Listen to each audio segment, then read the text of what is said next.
Vamos retomar a nossa conversa de ontem. Como é que foi a digestão ontem do assunto aí? Me conta um pouco aí, alguém. Só aceito a verdade, por pior que seja. Como é que foi ontem a digestão aí? Foi tudo bem? Foi um conteúdo que deu para assimilar uma parte? Pouco, muito? Soa grego? Não, eu que não tinha muita familiaridade com o assunto, deu para entender Deu para você seguir? deu para seguir, com certeza. Legal, bacana. Se O desenho alguém... ficou bem explicativo, né? Ah, Você desenhando, explicando o desenho lá, ficou bem interessante. maravilha, então. Obrigado pelo feedback. Então eu vou continuar assim. Eu até melhorei o desenho. Se você falou bem do desenho, eu destruí aquele lá e fiz outro. Melhor. Boa noite, Matheus. Então vamos nessa. Eu vou só fazer pequeno, um pequeno lembrete aqui de onde estamos, né? Ontem e hoje também a gente vai. Eu estou contando para vocês o contexto da coisa, né? A gente vai mergulhar na engenharia, na função, na especificidade da função, o que faz, como fazer, a gente vai aprender a fazer algumas coisas que o engenheiro faz. Mas de novo, né? Eu julgo importante, para mim foi importante na minha vida, na minha carreira, entender as coisas dentro de contexto, sabe? Então eu estou tentando levar para vocês primeiro o contexto geral. Porque não adianta, né? Saber fazer as atividades do engenheiro, mas não saber exatamente o que faz a função do analista de dados. Se faz a mesma coisa, o que faz de diferente, qual a dependência entre elas, né? Qual a diferença entre o arquiteto e o engenheiro? Não adianta ser engenheiro e não saber o que está ao seu redor, certo? E eu também estou fazendo bastante questão de contar para vocês um pouco de história, já que eu vivi o início da área de dados, né, que era o BI tradicional que eu comentei com vocês.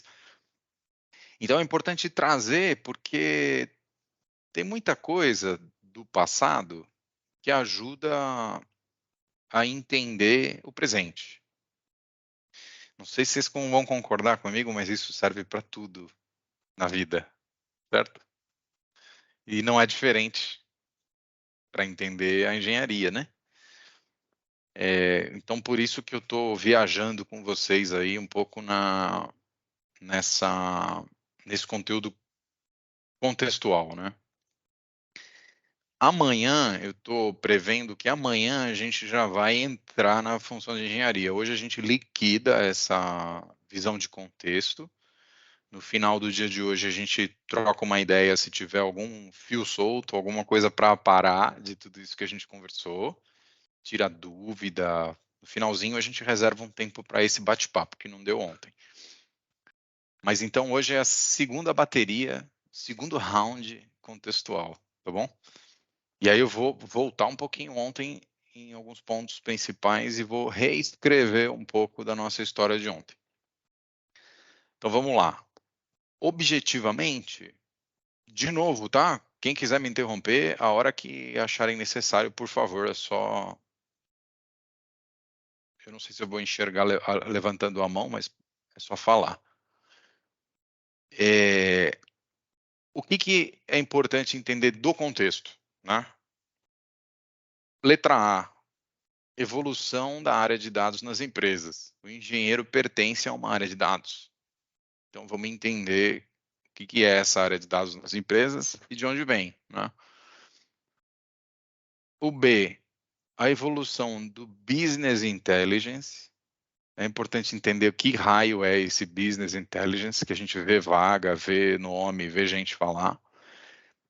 E a evolução dele para o Big Data. E aí eu estou falando aqui, resumidamente, de Self-Service BI e Analytics, que fazem parte do Big Data. Então a gente vai entender, a gente precisa entender essa evolução, que foi o BI e como e quando evoluiu para esse outro bicho aqui. O C, o surgimento da função do engenheiro, que foi derivada dessa mudança aqui de cima, do B. E o D, a gente já começa a falar de bancos de dados, tipos de bancos de dados. E a partir daqui, amanhã, a gente já começa a aprofundar e devemos entrar em um conteúdo mais prático. Beleza? Então, vamos lá.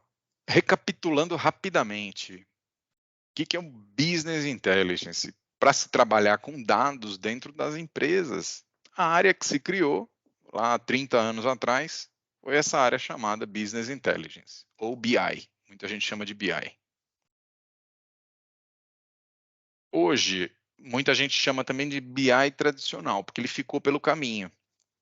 Ele não é mais um assunto atual, né? Hoje vai falar de dados, fala de analytics, de big data, self-BI, não se fala de business intelligence. Nesse contexto do business intelligence, para trabalhar com dados, quais eram as funções principais? Arquiteto de BI, analista de ETL, eu troquei aqui, a gente estava com um desenho ontem que não estava tão específico. O que era o analista de ETL? Era o analista que fazia extração, transformação e carga de dados. Esse cara aqui, guarda ele aí na manga, na memória. Eu vou até fazer um carinha aqui, ó. Esse aqui é a função predecessora do engenheiro. O engenheiro nasceu daqui. Então, olha só, o analista de TL, o arquiteto, ele montava a arquitetura. Ô, Madison. O senhor está compartilhando a tela? Porque aqui não está aparecendo. Puta, caramba, que bom que você me avisou. Agora sim, né? Beleza? Nossa, devia estar bem difícil de acompanhar, né? Eu estava lendo aqui, rolando, e vocês não estavam vendo nada. Então, ó, A, B, C e D que eu comentei com vocês, tá? Desculpa a minha falha aí, eu nem me toquei que não estava mostrando a tela. Esse aqui é uma versão 2 do nosso desenho de ontem, melhorada, tá? Fiz uma liçãozinha de casa aqui e melhorei um pouquinho. Então, ó, esse é o contexto que a gente precisa abordar. No final, por que eu pus esses itens aqui? Vocês precisam ser capazes de melhor, deixa eu reelaborar. Eu preciso ser capaz de explicar para vocês e vocês não terem dúvidas sobre essas 4 coisas principais aqui, tá bom? Ou se vocês olharem e tiverem dúvida, esse é o nosso foco contextual. Depois que a gente passar pelo ABCD, tá tudo conversado, tá tudo familiar, a gente superou a parte contextual. Então, aqui, dando continuidade, funções do BI tradicional, que era aquela primeira área de dados que se constituiu nas empresas e tal. Essas 3 funções principais, né? Arquiteto de BI, analista de ETL e analista de BI. Esse vou botar um circundadinho aqui para a gente não esquecer. Vermelho. O que fazia o arquiteto de BI? Fazia arquitetura. O analista de ETL já entrava para fazer um projeto, e o papel dele era fazer extração, transformação e carga de dados. E tinha um outro carinha aqui que era o analista de BI ou analista OLAP. OLAP é um termo, Online Analytical Processing, em inglês, mas é basicamente analista de sistemas analíticos. Lembra que eu comentei com vocês que tem um povo que trabalha com sistemas transacionais e tem um povo que trabalha com sistemas analíticos? Sempre foi assim essa divisão. Nós somos o povo que está em qual das bandas? Analítico. Nós não estamos na banda transacional nesse tema de engenharia, beleza? A área de dados, a chamada área de dados, apesar de sistemas terem dados, né? Para a gente é fonte. Então, a gente como engenheiro, vocês como engenheiros, vocês nunca vão desenvolver um banco de dados, não é que nunca vão, mas não é comum desenvolver e fazer trabalhos para sistemas, e sim para consumo do dado, para análise. Beleza? Duas bandas, banda A e banda B. Banda A transacional, banda B analítica. OLAP, na época, então, era o nome da banda analítica. E a gente tinha uma siglazinha parecida para discriminar o que era sistema transacional, que era OLTP. Então, só existiam dois tipos de bancos de dados: OLTP, OLAP. OLTP de sistemas transacionais, desenvolvi o banco para aplicações. OLAP para fins analíticos, tá? Que era o BI. Essa turminha aqui fazia um projeto de BI do zero. Aí eu vou contar aqui para vocês como, tá? E aí a gente já vai ver também o que era uma arquitetura de BI tradicional. Vou fazer aqui um quintal. Quintalzão. Eu gosto disso aqui porque é como se fosse uma lousa mesmo, né? E aí, vocês estão enxergando bem aí? Tá de boa? Tá visível? Legal. Então, ó, esse aqui é o nosso, a nossa ilustração do BI tradicional, e aqui eu vou desenhar a arquitetura do BI tradicional. Aqui a gente tinha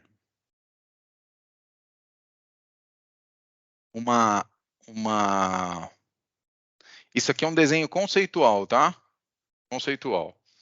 Aqui a gente tinha um banco de dados que a gente chamava de ODS.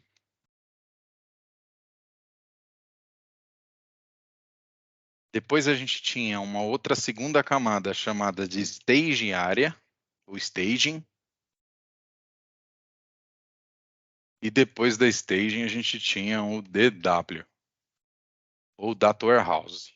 Data Warehouse.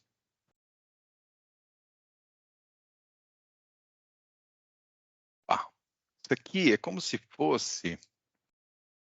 E aqui, ó, para acabar a brincadeira, fim da linha, a gente tinha Data Marts. Quem que inventou essa história? Quem que disse que tem que ser assim?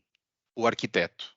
Então, a gente acabou de descobrir aqui que esse cara, arquiteto de BI, ele define, ou definia, né, arquitetura. Isso aqui que eu acabei de dizer para vocês, que eu acabei de desenhar para vocês, é a chamada arquitetura de BI tradicional. O que é isso, arquitetura, né? Significa o seguinte: dado um projeto de BI, dado um projeto, esse aqui como exemplo, qual que era a natureza de um projeto de BI de dados? Era constrói um sistema de cadastro? Sim ou não? Não. Não. Era constrói um aplicativo? Não, também. Porque isso tudo era sistema transacional. A demanda, o projeto que vinha para BI, ele tinha esse tipo de natureza, ó, criar um relatório com indicadores de um tal assunto. Ou mais específico, com um indicador A, B e C. Tá? Então, isso aqui era a natureza de um projeto de BI, sempre assim. O projeto de BI é sempre com essa cara aí. É relatório, é indicador, é informação integrada, junta, sumarizada. Isso é BI, né? Então, dado esse projeto de exemplo aqui, qual que era o papel do analista de... Eu vou botar mais uma figura aqui, tá? Só para dificultar um pouco, mas vai ficar um pouquinho mais completo. Vou botar um cara aqui que era analista funcional. Não, esse cara nem sempre existia, tá? Nem todas as áreas de BI tinham analistas funcionais. Mas qual que era o papel do analista funcional? Entender essa necessidade aqui, ó. Ah, relatório com indicadores financeiros e de atendimento? Isso foi o pedido. Imagina lá que uma área, um gerente, um diretor pediu esse projeto. A primeira pergunta é: quais são as fontes de dados para conseguir entregar esse... Alguém perguntou no chat, eu não estou conseguindo ver direito, mas eu vi o pop-up, eu não sei quem perguntou. Mas alguém perguntou no chat aqui, não sei se vocês viram, se o analista funcional é o mesmo que analista de negócios. A resposta é sim. Esse sujeito também era conhecido ou é como analista de negócios. O que faz o analista de negócios de BI? Ele ia entender um pouco mais no detalhe o que precisava ser desenvolvido. Então, ele ia perguntar, por exemplo, o relatório de indicadores financeiros de atendimento, você está falando de quais sistemas que tem essas informações? Qual que é o sistema do atendimento? Ou quais são? Quais são os sistemas do financeiro? Quais informações desses sistemas você precisa? Então, o cara meio que ia modelando a necessidade, o projeto, tá bom? Esse cara não é muito técnico, não, mas ele precisava entender como que um projeto era feito para poder especificar o que precisava de um jeito que as pessoas que iam desenvolver entendessem, né? Então, o analista funcional foi lá e falou, olha, para desenvolver isso aqui, a gente vai usar as fontes de dados. Então, vou puxar isso aqui, ó, um pouquinho para a direita, e aí surge uma nova coisa aqui fora. Nós estamos falando de fontes de dados. Então, para eu resolver um projeto que está sendo pedido aqui de dados financeiros e de atendimento, o que o analista de TL precisava receber? Ó, tem um projeto que vai usar informações dos sistemas SAP, que é o financeiro. Então, o SAP está aqui fora, no mundo transacional. Ele não está dentro da arquitetura de BI. E a gente vai usar também o sistema de CRM, que tem os dados de atendimento. Então, vou dar um exemplo aqui, tá? É uma hipótese. Digamos que esse relatório deveria mostrar todas as informações de pagamento dos clientes, e aí eu saberia através do relatório quem está inadimplente, mas ao mesmo tempo eu quero cruzar essa visão com chamadas dos clientes no atendimento. Ou seja, será que tem alguém que está inadimplente, que teve algum problema no atendimento? Faz sentido essa análise? Faz um pouco, né? Pode ser que que a empresa tenha pessoas que não estão pagando porque estão com algum problema e estão tentando resolver e não conseguem. Então, esse tipo de análise, então, provocava um projeto aqui que eu tenho pelo menos duas fontes diferentes de dados. Lembra que a gente conversou ontem que as empresas têm dezenas de fontes de dados, às vezes até centenas? Beleza. Então, o que o cara de ETL fazia? Ele tinha que construir uma rotininha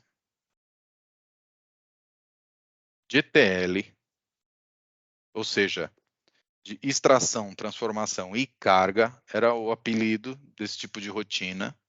Isso aqui é o trabalho do analista de ETL. Então, esse aqui é o primeiro passo, ó.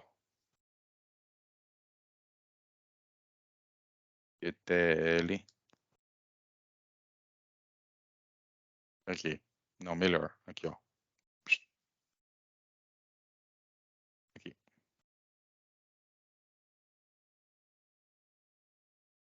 Nós estamos explorando a função do engenheiro nos primórdios, que era o ETL, tá? Isso aqui é bem importante da gente acompanhar. porque a gente vai fazer a jornada do antecessor do engenheiro, do predecessor do engenheiro. O que ele fazia aqui? Ele criava uma rotina. Não vou falar programinha, porque não era uma coisa com linguagem de programação, igual sistema. É um tipo de ferramenta que você faz de um jeito um pouco diferente. Não é programado, mas usava muito SQL. A gente vai ver SQL na prática depois. Mas a linguagem principal era SQL, usada aqui, tá? As principais ferramentas. Então, usando SQL, vou botar o SQL para a gente não esquecer aqui. Em alguma das ferramentas de ETL, várias de mercado, tá? Da IBM, de um monte de player, tinha vários sabores. Ele criava uma rotina de ETL que pegava o dado aqui na fonte, ia lá ler o sistema de banco de dados da fonte que ele precisava e copiava a base para cá, para a chamada ODS. Então isso aqui vinha para cá. Aí a gente começa a ter informação na arquitetura de BI para atender o projeto lá, beleza? Só que a informação que está aqui, por que chama ODS esse carinha aqui? Eu não vou escrever porque senão vai ficar muito lotado aqui, depois eu ajeito. ODS é, dados operacionais. A sigla é em inglês, mas é Sistema de Dados Operacionais, tá? Ou seja, dados iguaizinhos estão na operação, no sistema transacional. Então, esse ETL aqui era relativamente simples. Ele pegava e copiava a base de dados do jeito que ela era lá na origem e trazia para cá.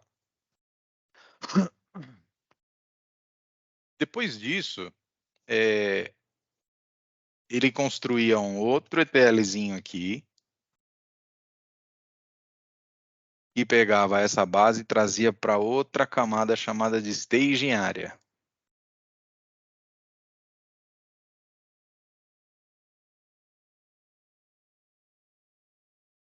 Aí, ó. Deixa eu só melhorar isso aqui.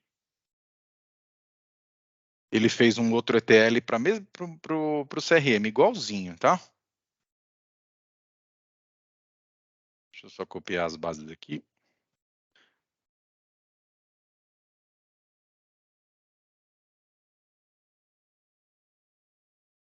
Aqui o CRM. Vou pôr aqui só para a gente não se perder. E aqui na ODS, por característica de arquitetura de BI, se você fizesse uma consulta de um dado aqui, ele era exatamente como estava na origem, no banco de dados original dele, tá? Se não fosse alterado lá, obviamente, se a cópia tivesse feita, porque o sincronismo não era real time. Isso aqui, geralmente, fazia com um dia de delay, 2 dias, né? Copiava, fazia isso durante a madrugada.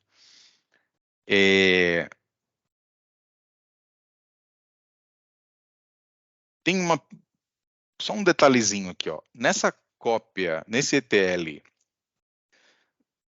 para cá para o ODS, nem sempre o analista de ETL copiava a base inteira.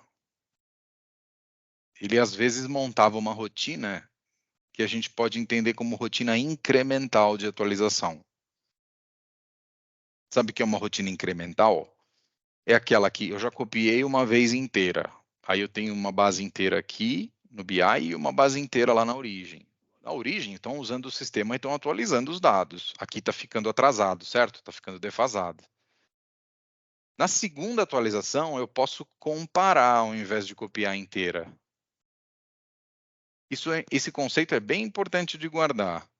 Quando você vai fazer uma atualização de uma massa de dados, você pode fazer ela full, ou seja, inteira. Você pega uma massa de dados e traz inteira, ou depois que você fez a primeira vez, você faz uma comparação e faz uma atualização incremental a partir da segunda. Só que é preciso que a base tenha informações que você consiga fazer essa comparação para entender qual que é o delta, qual que é a informação nova que está de um lado que você precisa trazer para o outro, tá? Só para dizer o seguinte, isso aqui nem sempre era tão simples. Boa parte dos processos era só copiava, apaga e copia inteiro, apaga e copia inteiro, que é mais fácil. Mas nem sempre isso é o melhor caminho. Aí na segunda etapa da arquitetura, tinha lá uma camada chamada staging area. O que era a staging area? Era uma área, aqui no ODS não podia mexer no dado. O dado tinha que ser o dado original. Isso era uma característica da arquitetura. Por quê? Para manter a integridade do dado em relação à origem. Na staging, o analista de ETL já podia fazer, pintar e bordar e começar a tratar o dado e criar novas informações. Então, era nesse momento aqui que ele... Vamos voltar lá ao projeto, indicadores financeiros e de atendimento, certo? Como é que eu cruzo essas informações se eles estão vindo de sistemas diferentes? Eu tenho dados financeiros sobre a Larissa no SAP e tenho dados do atendimento da Larissa no CRM. Como que eu faço para juntar uma coisa com a outra? O que eu preciso para juntar uma coisa com a outra? O analista de ETL tinha que saber. E adiantando só um pouquinho, é preciso que exista uma chave única de registro que identifique o cliente unicamente, certo? Já ouviram falar disso? Chave primária? Chave primária é um conceito de banco que aqui, ó, se você não tivesse uma chave primária que pudesse identificar o cliente unicamente no SAP, unicamente no CRM, e que elas se fossem comuns, exemplo de chave primária, alguém pode me dizer? Da vida real? CPF? Matou a pau. Se eu tenho CPF no CRM e CPF no SAP, essa é uma forte candidata à chave primária entre essas duas bases. O analista de TL intuitivamente já ia buscar isso para, se ele tem, o que ele faz? Ele cruza essas duas bases e gerava já uma terceira, se fosse o caso aqui.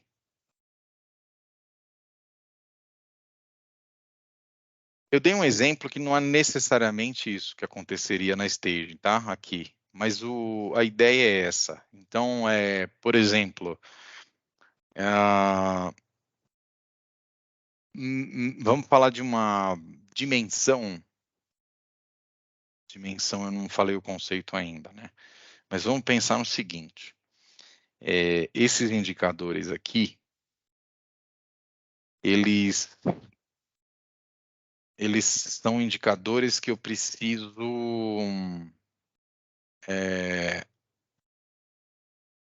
fazer um tratamento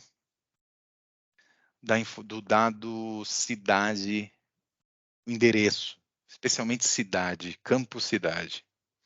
Aí estou simulando uma situação aqui. Imagina o seguinte, no cadastro da Fernanda no SAP, a grafia da coluna cidade da São Paulo, direitinho. Só que no cadastro do CRM está sem o acento, por alguma razão, porque foi cadastrado errado. Ou está S.Paulo. Se eu quiser trabalhar uma visão, foi importante para esse relatório agrupar a informação por cidade, não seria possível. A gente teria um problema, porque quando você vai agrupar, olhando para a coluna do SAP, você tem São Paulo de um jeito, a grafia de um jeito. Quando você vai agrupar o CRM, a grafia de outro jeito. São cidades diferentes. Se a grafia é diferente, são cidades diferentes. Você pode olhar e falar, não, mas S. Paulo é igual a São Paulo. Não. Para o banco de dados e para a regra de agrupamento, ele vai distinguir uma da outra. Vai falar, não, isso aqui não é igual. Aí ele não vai fazer o agrupamento. Nesse tipo de situação, é bastante usual fazer uma tabelinha de depara. O que é uma tabelinha de depara? Puta, o cara vinha aqui e criava uma tabelinha auxiliar aqui, ó, na staging area, de depara. E aí ele fazia o seguinte, ó. Aqui, digamos que seja depara de cidade, né? Aí liga aqui, liga lá. Vou só fazer isso aqui, vou tirar isso aqui para não, senão isso aqui vai parecer um crime. Esse aqui, ó. Pronto. O que é o depara? Rapidinho. Não sei se é claro para todo mundo. É claro para todo mundo o que é depara? Sim, é uma equivalência de código, seria? Ah, então fechou. Ó, tipo assim, coluna 1 dessa tabela e vai ter coluna 2. Vou só rapidinho para, eu não sei se para todo mundo é claro, tá? Na coluna 1 é assim, ó, sempre que for SP Paulo, opa,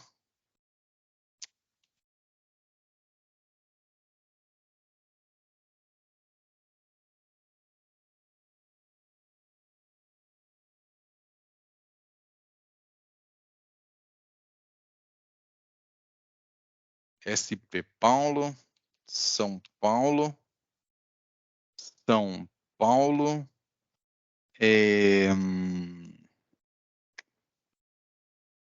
São Paulo. Aí aqui numa coluna 2 a gente teria a equivalência, como a Fernanda colocou. Então a gente diria, olha, isso aqui é São Paulo,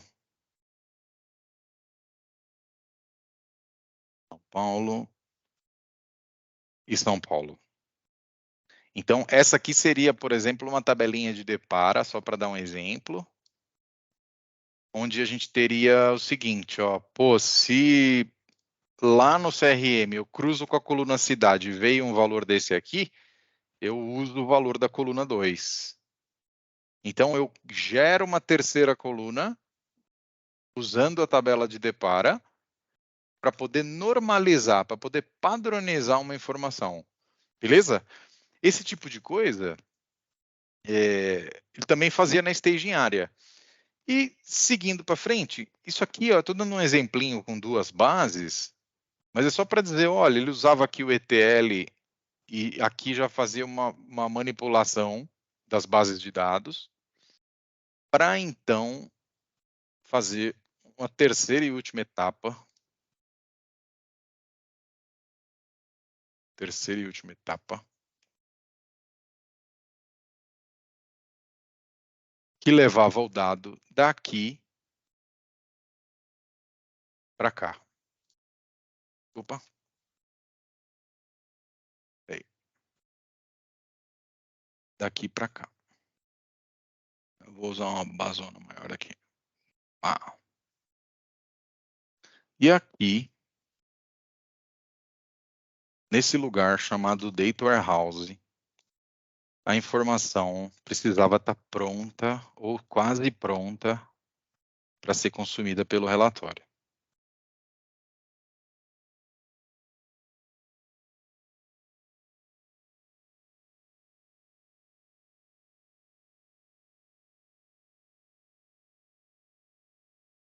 Aqui tudo interligadinho assim.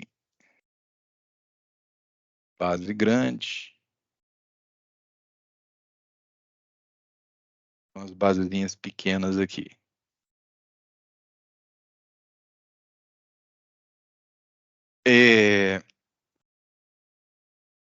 Tá dando para sentir mais ou menos o drama do analista de ETL, né? O cara usava ferramentas de ETL, usando SQL, ele tinha que pegar a informação na origem, trazer para uma primeira camada, deixar os dados intactos. Depois ele tinha que levar os dados para a segunda camada, fazer todos os tratamentos de dados, preparação dos dados, para que eles pudessem ser armazenados de um jeito limpo e lindo e arrumado. Finalmente chegamos no DW. Lembra da história de que o DW nasceu para juntar informações de vários sistemas? Pois bem, Essa paçoca grande aqui, ó, ela está representando dados dos dois sistemas, SAP e CRM, tudo junto já. Então, essa era a magia do BI, de pegar as informações de dezenas de fontes, às vezes, e guardar e armazenar tudo no mesmo lugar. Qual que é a mágica que ele fazia? Isso aqui, ó. Jesus. Eu não queria estar na pele de vocês, não, porque é meio difícil isso aqui, né, não? Mas tá indo. Quer que eu pare? Quer que eu volte? Tá indo, agora que eu vou, porque agora vai piorar. Para gente que trabalha com informação e a gente lida, assim como o analista de ETL, ele lida com várias fontes. Às vezes uma informação é comum entre todas, por exemplo, dados de cliente. Mas é isso o dia a dia, é lidar com várias origens distintas, várias bases. Como transformar isso numa base única? O pulo do gato, antes do cara levar o dado para o Data Warehouse, ele tinha que desenhar isso aqui, ó. Antes. Desenhar mesmo. Que é tipo assim, como que vai ser a minha forma que vai receber os dados? Como vai ser, ao invés de forma, o modelo multidimensional?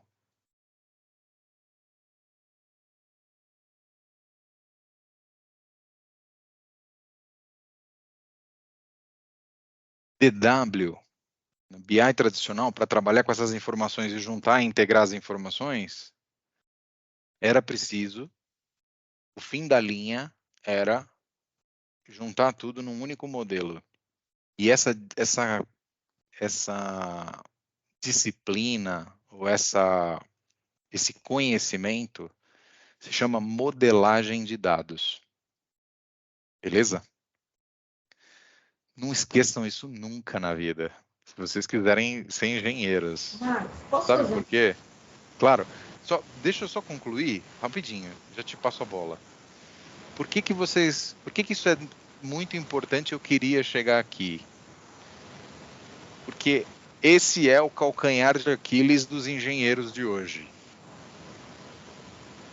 É aqui que os engenheiros patinam. É aqui que os engenheiros não saem do lugar. É a grande fraqueza. E eu vou contar para vocês por que depois, tá? Então, ó, vamos aprofundar, nós vamos fazer modelagem. Nós vamos pegar uma situação real e eu vou pedir para vocês fazer um modelo de dados. Fazer um modelo de dados. A gente vai estudar primeiro o que é modelo, tipos de modelo conceitual, lógico e físico, a gente vai estudar e fazer, e depois a gente vai para o modelo multidimensional, que é o de BI. Se vocês aprenderem a estudar em modelo multidimensional ou Star Schema, também conhecido como Star Schema, vocês vão ser muito felizes na engenharia. Vou contar um segredo para vocês. Existem engenheiros, eu sei o que eu estou falando porque o contrato já há bastante tempo e lido com essas pessoas, né? Tem muito engenheiro de dados sênior, nível sênior, que não sabe disso. E aí, na hora de fazer projeto, complica. Então, isso aqui, ó, é para olhar com carinho, beleza? Nós vamos ver isso na prática. Na nossa prática, a gente vai fazer isso aqui acontecer. Fernanda, desculpa. Manda mala. Imagina, Marcos, eu ia fazer um comentário assim meio... quando a gente começa a fazer esses desdobramentos, entender o que é o que, né, o que precisa ser feito para realmente as coisas terem ordem, você olha assim, como pode até hoje muitas empresas fazerem essa modelagem no Excel? Como pode? E é feito, que assim, eu tenho essa experiência, e é surreal isso. É surreal. É surreal em termos de braço, né? E é surreal em termos de custo para a empresa, e é surreal em termos de anos-luz, anos-luz é para frente, passado, anos-luz para trás. Para trás, que as empresas ficam. Eu falo, gente, não dá para acreditar numa coisa dessa. E empresas que têm dinheiro, isso que é mais surreal. Sim. Então, assim, a gente pode, quando a gente pensa que já ouviu de tudo, a gente acaba ouvindo um pouquinho mais, isso em todas as áreas, né? Em todo o mercado, né, Marcos? Me corrija se eu estiver enganada. Não, exatamente. É isso aí. Isso aqui é o que você falou. Era o estado da arte do BI, que era uma coisa caríssima, não era para qualquer empresa. Imagina tudo isso aqui, ter um cara de ETL, ter essa arquitetura. Não era qualquer empresa que tinha essa bala na agulha para fazer. Na vida real, muita gente nas empresas fazendo tudo no Excel. Você falou isso aí mesmo. De novo, o mais surreal é hoje ainda. Isso me impressiona muito. Com certeza. Mais. Exatamente. Isso me impressiona, assim, ficou abismada com isso. Então, Data Warehouse, agora a gente entendeu o que é esse Data Warehouse e o que é o DNA dele. O DNA de um DW é uma base de dados que foi modelada no conceito multidimensional, que reúne informações de dezenas de fontes numa fonte única. Aí olha só que piração daqui para frente. Bom, é o fim da linha? Não, não é o fim da linha. Porque para gerar um relatório, precisava pegar essa informação daqui. Só que o DW era tão grande, ou ficava tão grande, pensa numa empresa grande, pensa numa empresa de telefonia, que tem registros de chamada de todos os telefones de todas as pessoas, sabe assim? O DW era uma coisa tão bruta e gigante que ele não tinha só assunto financeiro e atendimento. E cada projeto novo ele ia agregando informações de várias fontes diferentes. Então o DW virava um monstro, uma coisa muito grande. E aí ele não tinha performance para processar os dados. Então você só quer ver uma informação, aí você vai lá no DW naquele mundo de coisas, era muito lento, não performava, era difícil.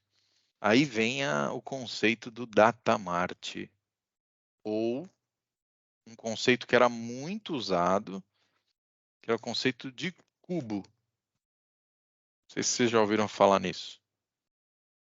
Cubo.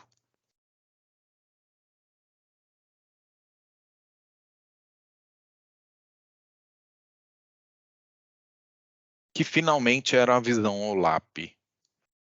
Então, esse cubo aqui abstrai, tá? Abstrai, é só um exemplinho para dizer, putz, aqui é de todos os assuntos que tem no DW, eu vou fazer uma visão que é derivada, que é só para ver vendas.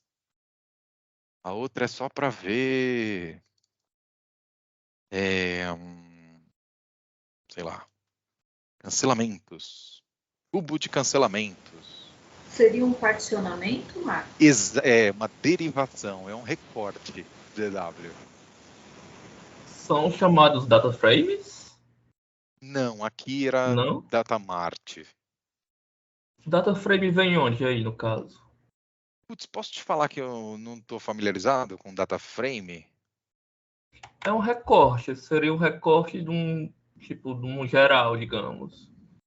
O data... Então acho que conceitualmente a gente está falando da mesma coisa. Uhum. Sim. Aqui, pum. E aí, para fazer esse cubo, que era uma visão, muitas vezes precisava consultar informações de várias tabelas do DW. E essa aqui, para fazer isso, precisava de uma ferramenta OLAP, que era uma ferramenta de cubo. O que a ferramenta OLAP fazia? Ela era uma ferramenta aqui, o cara do ETL falava assim, ei, o DW está pronto, está carregado com todas as informações. Aí entrava o analista de BI OLAP que usava uma ferramenta OLAP. Tem uma bem conhecida na época, era a principal da Microsoft, chamada Analysis Services. Era a principal ferramenta para criação de cubo. Várias outras ferramentas de mercado, MicroStrategy, várias outras. Mas aí nessa ferramenta, ela era capaz de ler um DW, já mostrava esse modelo multidimensional de uma forma que era bem simples montar os datamarts, e era como se fosse uma rotininha que fazia o quê? Como ele já sabia antecipadamente qual era a visão no datamart que precisava ser processada, ele pré-processava isso. Então era uma maneira, os datamarts eram bases de dados com visões já pré-processadas. O que isso significa?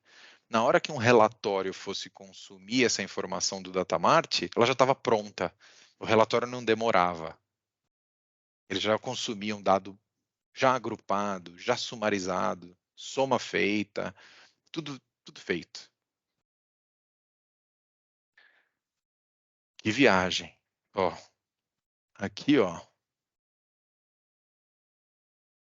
Appliance IBM. Não.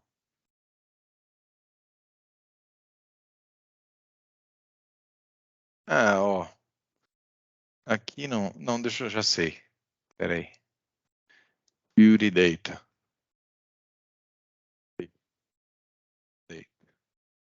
IBM.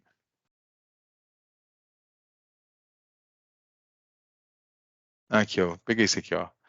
Tá vendo? Tá vendo o tamanho desse aqui? Que parece uma geladeira duplex. Duplex não, duas portas.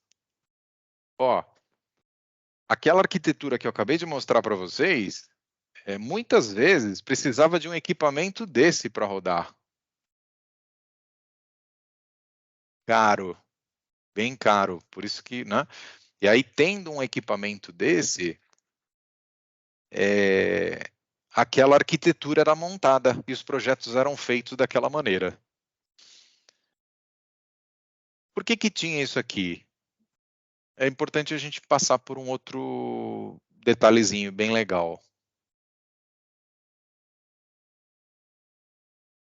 Eu vou tirar isso aqui por enquanto, que não interessa agora.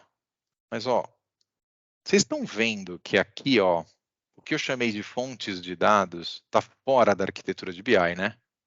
Está fora.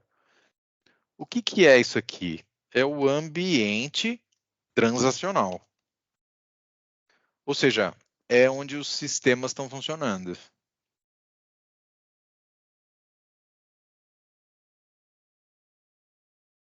Um barulho aqui. Então, ó, ambiente transacional e ambiente de BI, geralmente separados. Então, aqui, ó, vou separar aqui, ó, pá, tá bom? Esse aqui, ó, é um ambiente transacional. São os servidores, muitas vezes igual aquele que eu mostrei para vocês, só que os servidores dos sistemas. Só que assim, esses servidores dos sistemas, eles são dimensionados, são instalados para suportar as pessoas usando, certo? Então, ó, pô, tem aqui, ó. Tem muitos usuários, às vezes, usando o CRM, não tem? Centenas, às vezes. E as pessoas estão com o cliente na linha, estão fazendo a operação da empresa girar, certo? Usando o CRM. Então, o banco de dados do CRM, ele precisa estar num servidor onde a concorrência de uso seja só do acesso ali do sistema mesmo, dos usuários. O analista de ETL não podia colocar uma rotina para copiar aquele banco de dados no horário comercial. Senão, o que acontecia? Telefoninho tocava, porque o pessoal falava, pô, a performance do CRM está ruim. Aí ia ver, era porque tinha uma rotina de ETL chupando dado lá, horas e horas. Então, esse conceito é bem importante de entender também. Muitas vezes, os sistemas são nossas fontes de dados e a gente não pode conectar lá direto.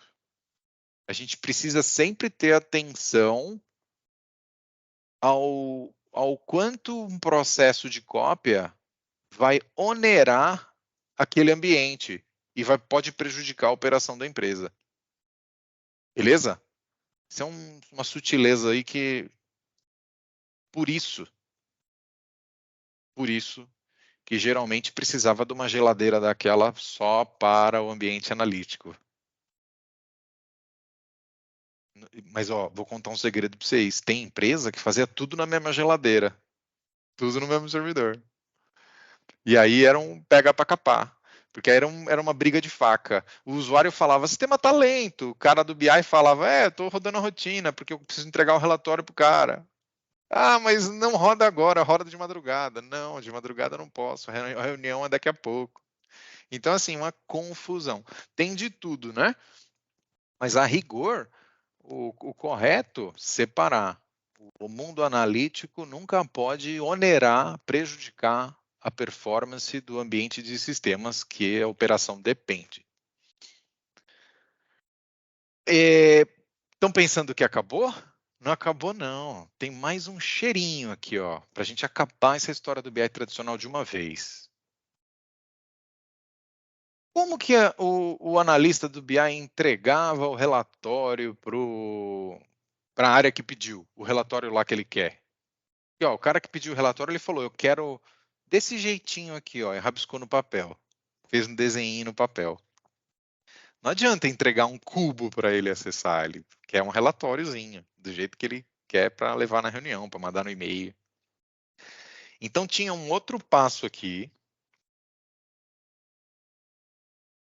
que era a criação do relatório propriamente dito. Ainda tinha mais esse passo. E esse relatório seria entregue para a área que pediu. Esse aqui é o bichão, ó. Relatório. Relatório. Então, ó, só para fechar a história.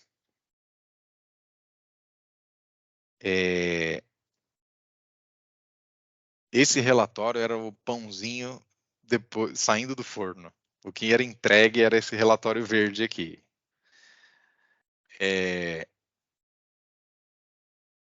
E olha o tanto de coisa que precisava acontecer para gerar um relatório, para atender um pedido. Quando esse relatório ficava pronto, já tinha passado 6 meses que a pessoa pediu. Porque isso aqui é um processo super demorado, super complexo, BI tradicional. Qual que era o problema clássico? A empresa precisava desembolsar muito dinheiro para ter uma estrutura dessa, para ter essas pessoas. Esses projetos demoravam muito.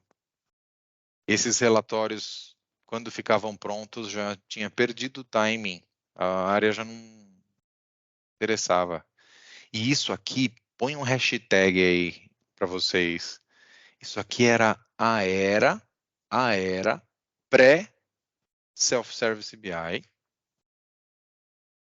onde uma necessidade de dados dentro da empresa era gerada por TI. Aqui, ó, toda essa galera estava na TI. E a TI entregava o relatório que o cara pediu. Isso é um marco, não um Marcos, é um marco. O que aconteceu em 2015? De 2012 para frente. Mas só para a gente dar uma espadada na barriga do dragão agora, que ele já está no chão. Tá claro para vocês como era o BI tradicional e o porquê que ele naufragou? Por que não deu certo? Tá claro ou não? Então, BI tradicional é coisa do mal, é coisa, brincadeira, é coisa que não funcionou, mas não é bem assim também. Dá para ter uma visão positiva que é, em se tratando do assunto dados, foi o primeiro passo. E ele durou um certo tempo, mas ele evoluiu. E quando evoluiu, para os tempos de hoje, a mudança foi drástica. Então, nós vamos fazer o mesmo circuito que nós fizemos aqui com o BI tradicional, para vocês entenderem como funciona hoje. E aí eu vou fazendo as conexões, mas tem uma coisa que, de novo, do fundo do âmago da minha alma, eu queria que vocês gravassem ou ficassem com isso. Nessa transição disso aqui para o moderno, alguma coisa ficou pelo caminho, se perdeu. Alguma coisa se perdeu. Então, hoje, os profissionais e os projetos, eles estão deixando de fazer algo que era muito valioso lá atrás, que não poderia ter ficado para trás. E aí eu volto de novo no que eu chamei de calcanhar de Aquiles da engenharia, que é justamente esse bicho aqui, ó.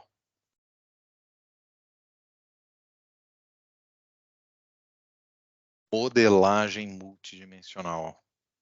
Saber integrar dados num único modelo. Conseguir interpretar modelos diferentes das fontes de origem e traduzir isso num modelo único para integrar as informações num modelo só. Isso aqui, ó, se vocês capricharem nesse quesito... Desculpa, Marcos, eu não ouvi modelagem o quê? Modelagem multidimensional. Multidimensional. Ou Star Schema, também conhecido como Star Schema.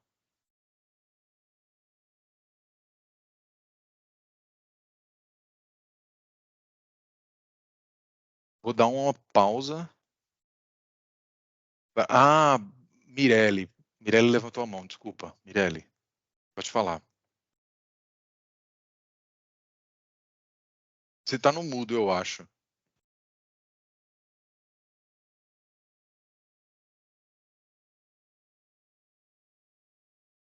Você tá no mudo, eu acho. Voltou? Não voltou? Eu acho que tá rolando, eu não sei se é só para mim, problema de conexão, que não tá vindo picadinho. Pois é. Opa, Tá. parece que normalizou. Voltou? Voltou. Ah, tá. É bem interessante essa estrutura, parece bem assim, trabalhosa, né? Envolve muita gente. Quando a gente pensa em BI hoje, pelo menos o que eu vivi assim, de Power BI, uma pessoa basicamente faz quase tudo isso, né?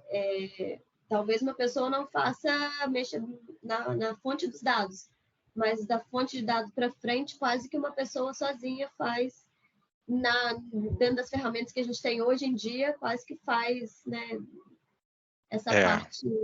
Essa parte. Então, assim, pensar que antigamente era bem... Parece bem muitas etapas, né? E dependendo muito um do outro, assim, isso se der um problema em uma parte, né? E sempre dava. Muito todo o restante.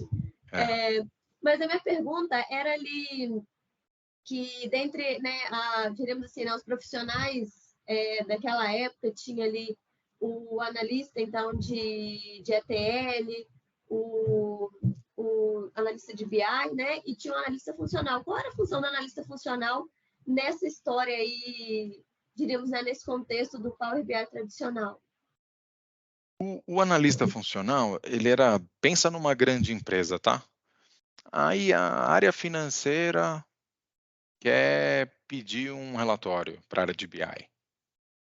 Aí o analista funcional foi criado como um cara assim que não é muito técnico, que sabe falar a linguagem das pessoas da área de negócio. Sabe essa conversa? Sempre existiu? Do tipo, o pessoal de TI não sabe falar com a área de negócio. Tinha muito disso, né? Principalmente no passado. Tinha esse estigma de que o pessoal de TI era programador que só falava com computador, não conversava com gente. Então precisava de alguém para conseguir sentar com a área de negócios, entender, perguntar, entender melhor, ajudar ele a amadurecer o que ele queria, sabe assim? Amadurecer a demanda. E ao mesmo tempo, depois de entender isso, definir e descrever o que precisava ser desenvolvido. Então, ele era um cara que fazia meio que a receita do bolo. E essa receita do bolo, ele entregava para as pessoas de desenvolvimento, que era o analista de ETL primeiro e depois o analista de BI. Entendi. Tá bom. Alguém, eu não sei Ele quem, que mas fazia, então. alguém pôs no chat um nome que é bem usado também para definir isso que eu falei, que é analista de levantamento de requisitos, né? Usa muito essa entender o que a pessoa quer, levantamento de requisitos, tá? Entendi. Então, o relatório já sairia errado se o analista de negócios interpretasse errado. Sempre tinha problema desse tipo, porque era muita gente no circuito, né? Então, sempre caía alguma coisa do caminhão. Madison. Eu não sei se a minha pergunta é um pouco cedo, mas queria perguntar se nessa época tinha os dados em tempo real, se o analista de ETL utilizava e preparava os dados, Não, ou era somente um lote mesmo? era em lote. Tempo real era impossível, praticamente. Por isso que demorava muito, né? A Exato. gerar o relatório. E Madison, você falou um negócio que é um gancho. Vamos comigo jogar um monte de terra em cima disso aqui. Terra, vamos enterrar o BI. Sabe por quê? Vou contar para vocês como que se enterrou o BI. Lembra? Vou começar pelo que eu já falei, que é para fazer projeto era difícil, para ter uma estrutura dessa era caro, era demorado para entregar os projetos. Isso tudo a gente já sabe. Só que o que aconteceu em 2010, mais ou menos? 2010 nas empresas. Só que bem antes. Agora a gente vai começar os princípios do Big Data, tá? Bem antes de 2010, que foi mais ou menos quando as empresas começaram a aderir ao Big Data. Pô, juntar esse monte de informação para fins analíticos era caro e demorado, certo? Vamos pensar no seguinte, como é que o Google funcionaria? Como é que os buscadores de internet iam funcionar se isso fosse desse jeito aqui? Não tinha como, certo? Porque vocês concordam comigo que o Google é uma grande base de dados, está lá disponível? Uma grande, resumindo, são dezenas, milhares, milhões, certo? Mas são dados. Você basicamente consulta.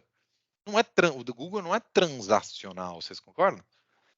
O Google não é um analítico, muitas vezes mas é um sistema de consulta, certo? Aí, nos primórdios do Google, quando eles estavam inventando essa parada toda, o que aconteceu? Uns carinhas lá de Massachusetts, não tenho certeza se é Massachusetts, tá? Eu acho que é do MIT mesmo, que é aquela universidade top one lá do planeta de tecnologia. Eles criaram, trabalhando para o Google, eles criaram uma nova forma de armazenar dados, que era diferente de bancos de dados relacionais. Que era isso aqui, ó, que o BI estava acostumado a lidar. Então, os buscadores criaram uma tecnologia nova de armazenamento de informação com uma capacidade brutalmente maior do que essas geladeiras que eu mostrei para vocês, que era o tradicional. Um jeito diferente de armazenar, um jeito diferente de processar e o melhor, o mais barato possível. Eles conseguiam ligar máquinas tipo desktops, assim, vários interligados, e é como se o processamento de dados não precisasse de um grande servidor com vários processadores. Ele descentralizava o processamento e dividia o processamento entre várias máquinas. E aí eles criaram um sistema gerenciador desse tipo de processamento. Isso foi a disrupção, foi disruptivo em termos de capacidade de armazenamento, velocidade de processamento e custo. Aí viabilizou os buscadores. Então, nasce aí. Só que isso ficou dormindo. É sempre assim, né? Isso foi feito para os buscadores e ficou anos e anos, até que começou a chegar para as empresas. O mercado começou a oferecer. E esse foi o momento que os principais grandes players, Google, Amazon, Microsoft, criaram essas ferramentas e disponibilizaram nas suas respectivas nuvens. Então, olha que interessante. Trabalhar com informação começa a ser uma coisa completamente diferente, baseado no que foi desenvolvido, nasceu sendo desenvolvido com os buscadores. E além dessa tecnologia nova, jeito novo de armazenar, papapá, ainda vem mais essa, ó. Você não precisa comprar a máquina. A gente vai ter aqui a nossa máquina e processamento, você define o quanto você quer, só vai pagar pelo uso. Você não vai mais ser proprietário do equipamento da geladeira. A geladeira é minha, eu sou Microsoft, eu tenho as ferramentas instaladas nela, você usa. Se você usar uma semana, você paga por uma semana. Se usar por um mês, você paga por um mês. Se processar 1000 registros, você paga por 1000. Se processar 1 milhão, você paga por 1 milhão. E aí eu vou te vender isso tudo como serviço. Você usa isso tudo como serviço. Não precisa mais ter propriedade. Dono. Ficar atualizando máquina porque ficava defasada. Nada disso. Ah, quero mais processamento. Liga mais processadores, usa, paga, desliga. É o conceito de cloud, né? Então, tudo isso vem junto, tá? Junto. Porque dados no final, isso tudo vem junto. Essa revolução saindo aquela coisa do eu ter o meu equipamento, é o que costuma chamar de on-premise. On-premise. Então, qual que é os seus servidores são on-premise, são seus, ou os seus servidores estão em cloud? On-premise, então é meu servidor, eu comprei, ele vai ficar obsoleto, eu vou precisar comprar outro e eu preciso gerenciar aquilo. Cloud, eu não preciso gerenciar nada. Eles gerenciam, eles cuidam, eles atualizam e eu soco o pau lá que a máquina aguenta. Então isso tudo veio junto. Vieram os players, os 3 que eu falei, principais, Google, Amazon, Microsoft, e eles não trouxeram isso aqui, ó, ETL. Não, eles trouxeram coisas diferentes, que também nasceram com os buscadores. Então, agora a gente vai fazer a transição. Ó, trouxe uma figurinha aqui, ó. Mas o que é banco de dados relacional? É o antigo. Ó aqui quem dominava o mercado, ó. Oracle, Teradata, IBM, Sybase, o pequeno Access que o Fabrício comentou ontem, está aqui. Era isso. Isso aqui era a gama de bancos. Vamos lá. Me contem aí se até aqui tudo bem.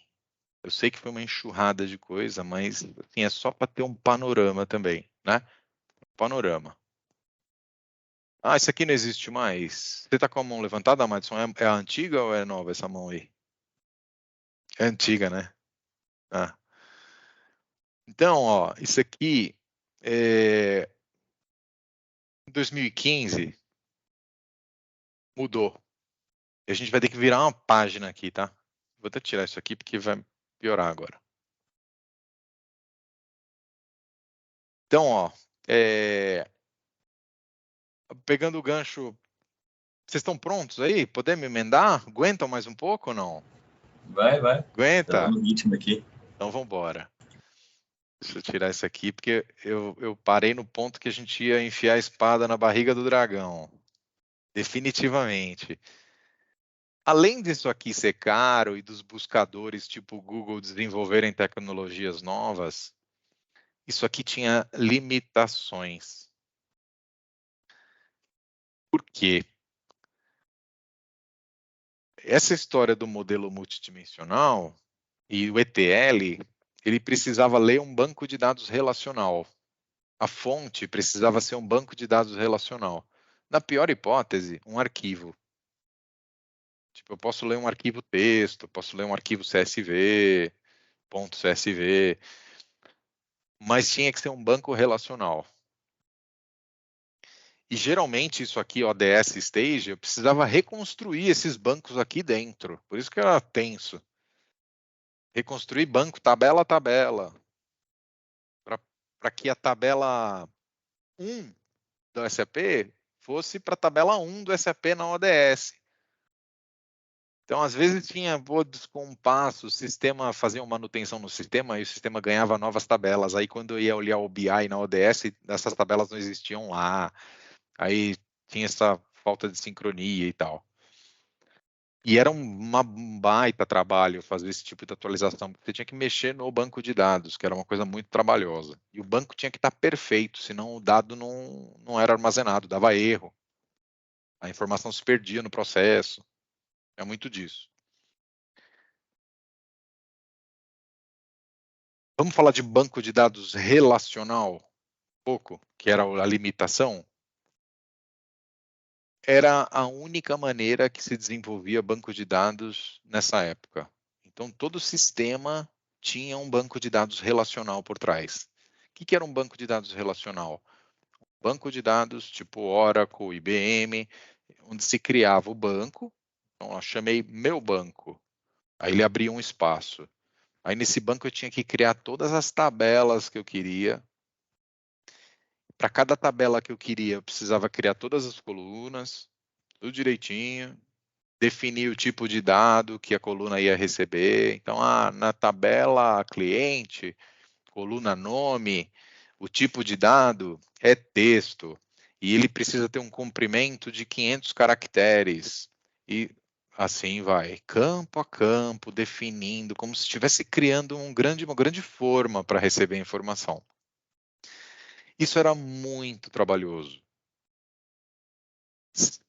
Criar um banco de dados relacional muito trabalhoso, o que significava? Custo na hora de desenvolver um sistema. E outra, ele não tinha uma performance sensacional. Ele tinha uma série de regras e tal dentro dele, né? Aí o que aconteceu? Surgiram os bancos de dados NoSQL. Já ouviram falar? NoSQL. Então, ó, primeiro banco de dados, primeira geração, banco relacional, trabalhoso, difícil de mexer, todo travado.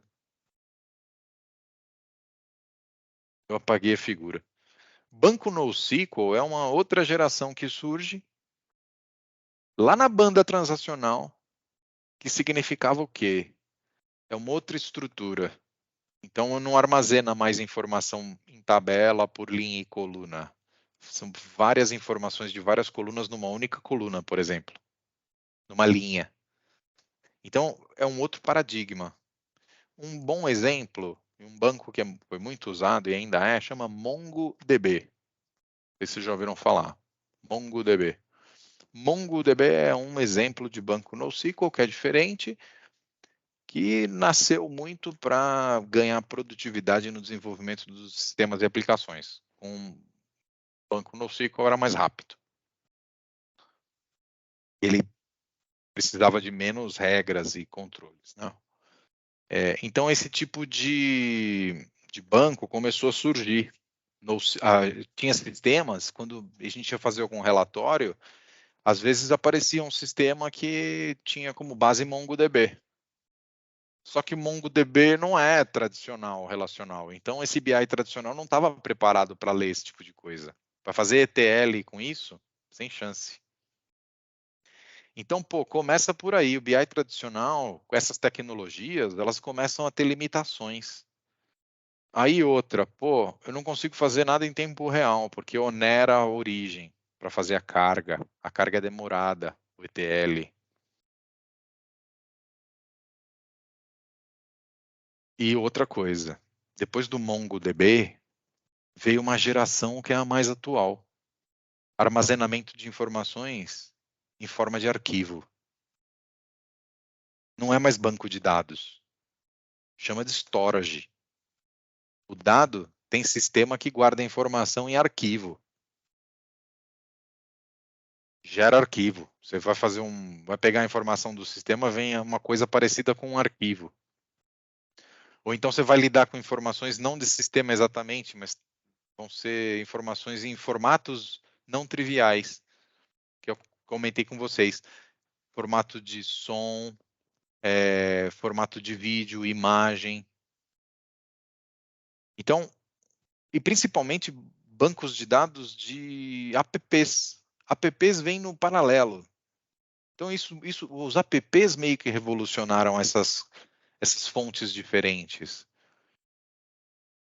Isso tudo surgindo. Mas e o velho BI? Não estava pronto para ler essas fontes de dados. Pronto, enterramos o BI.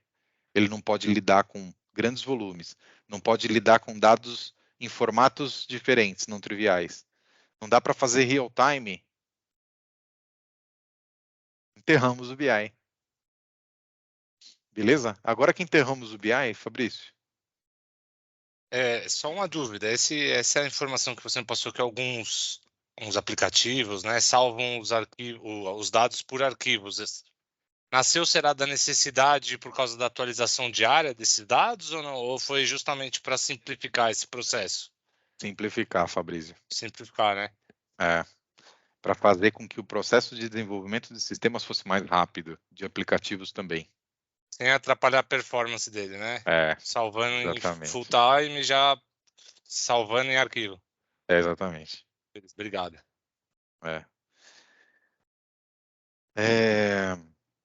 Isso trouxe uma complexidade do seguinte, o banco relacional lá do passado, ele tinha uma grande vantagem que nenhum outro tem moderno.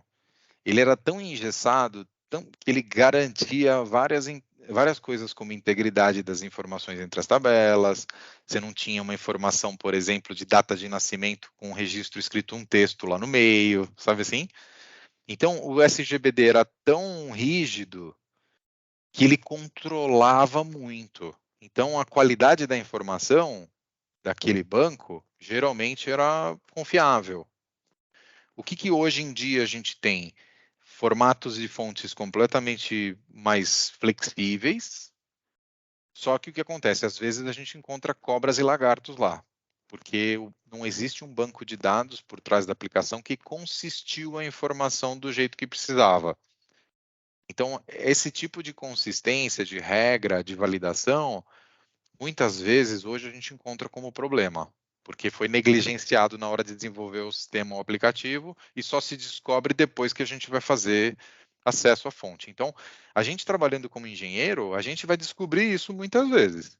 A gente vai ler uma fonte que ninguém acha que está todo mundo achando que está tudo bem, e quando a gente vai olhar os dados da fonte, que é você como engenheiro tem que dar uma estruturada, encontra um monte de buraco lá. Você concordou, né, Larissa? Você já passou por isso? Sim, a gente passou. Acredito que o Matsu também, a Raquel, em alguns projetos que a gente fez de engenharia, tipo, a gente extraiu os datasets e tinha muita coisa para ser tratado, muita lacuna, e a gente via que era culpa do desenvolvedor. Obrigado por confirmar a minha tese aqui. Eu lido com isso no dia a dia também, então que bom que você tem um exemplo real aí para me ajudar, para testemunhar. Legal. Olha, eu estou bem feliz. Eu não estou muito feliz porque eu achei que eu conseguiria ir um pouco mais além hoje. Mas eu estou feliz por outro lado, porque eu acho que com esse panorama aqui que a gente teve hoje, tem coisas importantíssimas que a gente vai guardar. Primeiro, o analista de ETL do passado, que não existe mais, foi substituído pelo engenheiro, ele fazia coisas importantes que o engenheiro de hoje não conhece, normalmente, não passa por isso. Então, Os profissionais que geralmente sabem disso são aqueles que trabalharam com ETL no passado e que migraram para Big Data. Esses são os melhores profissionais, porque eles têm esses conceitos do passado e eles aplicam no novo. Então, só de ter dado para vocês essa dica, de verdade, já valeu o dia para mim, porque de verdade, a gente já contratou aqui talvez uma dezena de engenheiros nível sênior, e quando chega na hora de modelar uma base que precisa, não modela, porque não passou por isso, né? E a gente vai fazer modelagem aqui, tá? Algum dia desses aí a gente vai fazer modelagem. Estamos chegando ao fim, né? Pena. Mas eu acho que a gente está na ponte. Amanhã a gente continua e a gente vai fazer a mesma jornada, um pouco mais rápida, para mostrar o presente. E aí a gente vai encontrar o engenheiro de dados finalmente no cenário atual. E a partir daí a gente desce na pele do engenheiro. Beleza? Combinado.